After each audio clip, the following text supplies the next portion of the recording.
Salve, muito boa noite, de volta aqui no Frente a Frente, a conversa, a mesa redonda sobre política, toda semana, na quarta-feira, direto dos estúdios da Rede Vida, aqui em Brasília. Hoje com o deputado Ricardo Barros, experiente, foi ministro da Saúde, secretário, prefeito de Maringá e que faz grandes articulações políticas aqui e é candidato à presidência da Câmara dos Deputados. A eleição será em fevereiro. Queria fazer uma correção aqui sobre o número do WhatsApp aqui do Frente a Frente. 61-9836-95-236. Houve uma troca aí dos últimos números. Eu vou repetir, 61-9836-95-236. Mas seguindo aqui no Frente a Frente, deputado, a atividade parlamentar andou um tempo ali muito dependente do Palácio do Planalto e tal, e agora a impressão que se tem é que será fortalecida, porque se o deputado não está preso à indicação, se o deputado não está preso a grandes lideranças, o que é que ele vai ser? Deputado, ou seja, vai fortalecer o Congresso Nacional. É um raciocínio correto? Correto. Precisa empoderar a Câmara dos Deputados. Quando eu fui relator do orçamento, em 2015, para o orçamento de 2016, eu reduzi, por exemplo, o remanejamento por decreto de verbas orçamentárias de 20% para 10%. Então, por que isso? Porque quando o governo quer remanejar, ele precisa ir pedir aos deputados. Antes ele fazia tudo na caneta dele. Então, o Congresso terceirizava a responsabilidade, como terceiriza para o Supremo quando não decide sobre temas que precisam de ter um posicionamento. Aí o Supremo decide sobre aqueles temas, né? Mas, às vezes, em exagero. Só para completar o assunto anterior, todo mundo foi preso, menos o Miller, procurador. Esse não. Essas coisas não podem acontecer. Ninguém é melhor do que ninguém. Todos têm que estar sujeitos à legislação. Todo mundo tem que estar sujeito à lei. Marcelo Miller, que o deputado se refere, é um ex-procurador-geral da República, ex-procurador da República, braço direito do ex-procurador-geral Rodrigo Janot, e que teria participado ali da delação premiada de Joesley e família, né? Trabalhou para a JBS. Mas há uma desconfiança. Consultor da JBS. Provou-se que ele foi à casa do Joesley, enquanto ainda procurador, para combinar a tal gravação do presidente Temer. E há uma desconfiança, com certos indícios ali, de que ele participou também de duas outras delações, pela semelhança ali de maneira de operação, né? Como a do Delcídio, né? Que foi uma gravação semelhante, e a do ex-diretor da Transpetro, Sérgio Machado. Isso aí, gravações ilícitas, né? Que são usadas para alcançar os objetivos que o Ministério Público aponta. E nesse caso do presidente Temer, vamos lembrar... O senhor era ministro na época, né? Não, não era. Nesse caso, vou lembrar o seguinte, a versão dada a todo o Brasil era: o presidente Temer comprou o silêncio de Eduardo Cunha. Aí o presidente Temer manda soltar a gravação. E não era isso. Então, quanto será de tudo que aconteceu na Lava Jato que a versão que nos foi dada corresponde aos fatos?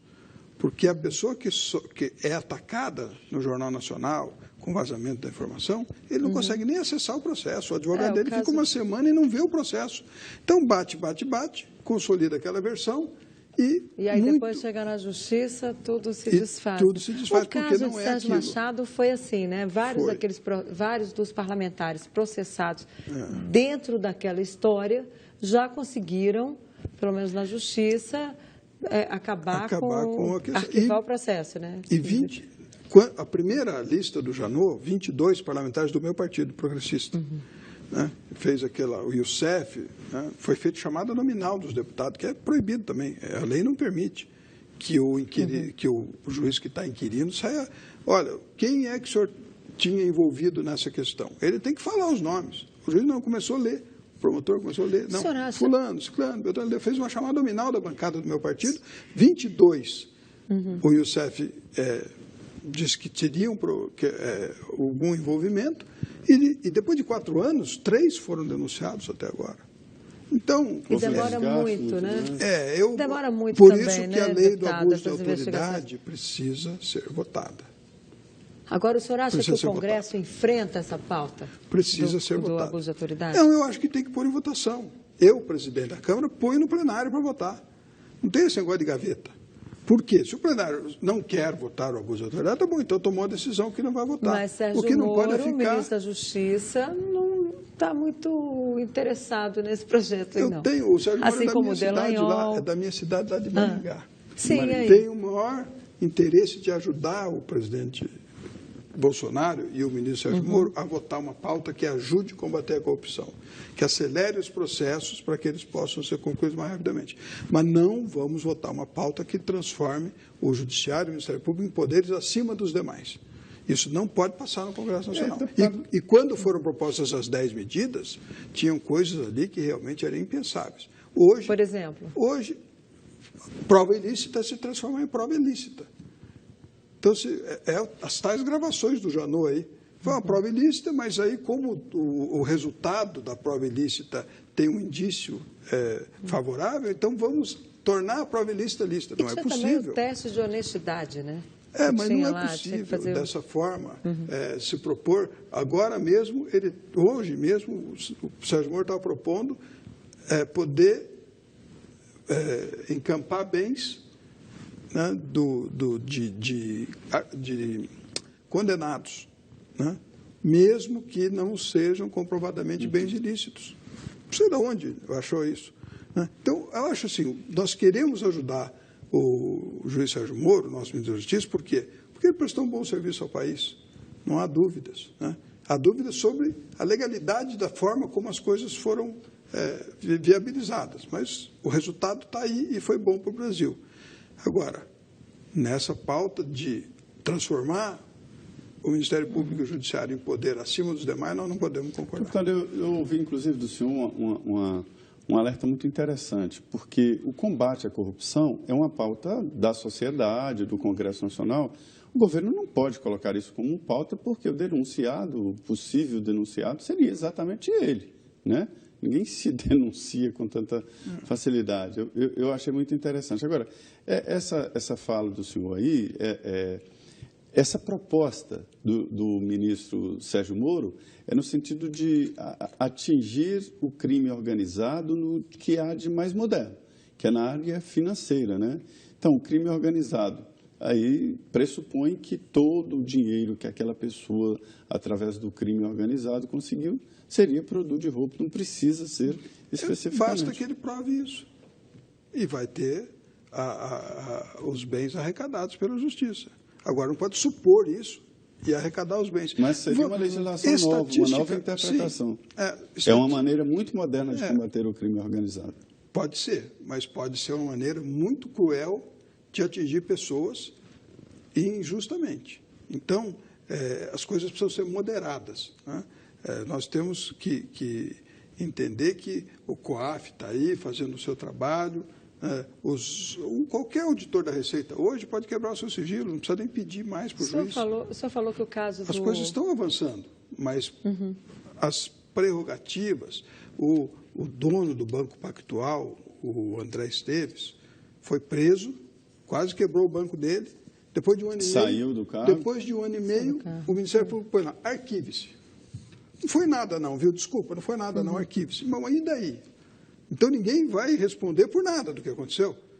Tudo foi só na boa intenção.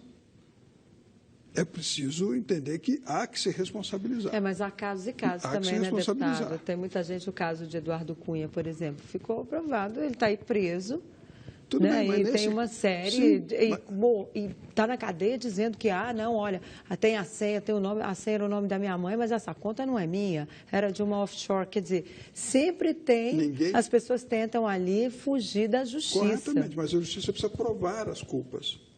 Ela Sim, ela não pode... Você não pode impedir ao juiz que, se ele errar uma sentença, ele será responsabilizado por ela. Sim, mas quem é o processado? É a sociedade. 13% de todas as sentenças, todos os recursos que vão ao STJ, têm o seu mérito reformado. Certo? 13% dos recursos. Então... 8% não tem? Imagine que seja 8, ou seja 13, seja 10. Ou seja, a maioria é aceita. É confirmada, mas uma parte não é.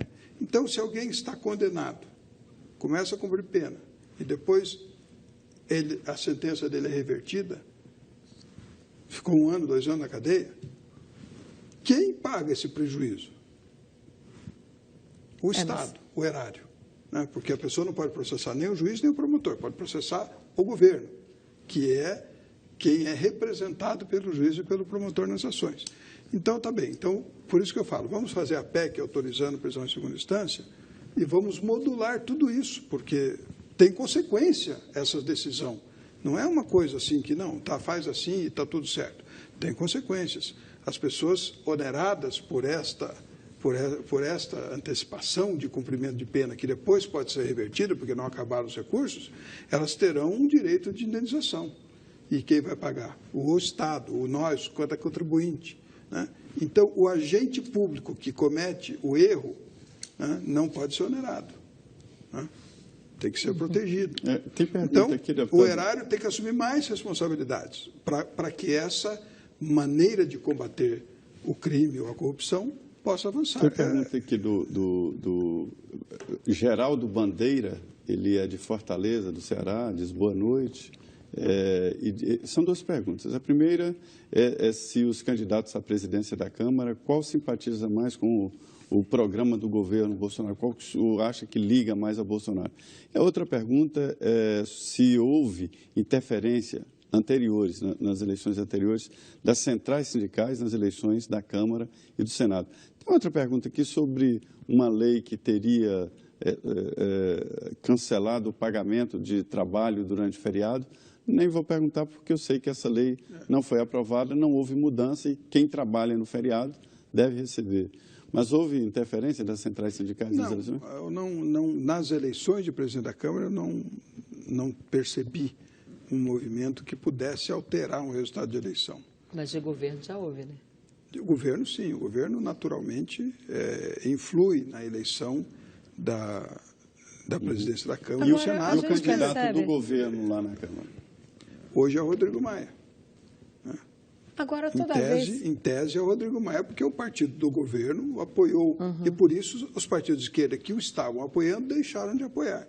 Então, esse movimento que foi feito do presidente Rodrigo Maia de trocar a esquerda pelo PSL é que causou essa instabilidade, porque o assunto estava praticamente liquidado. Né?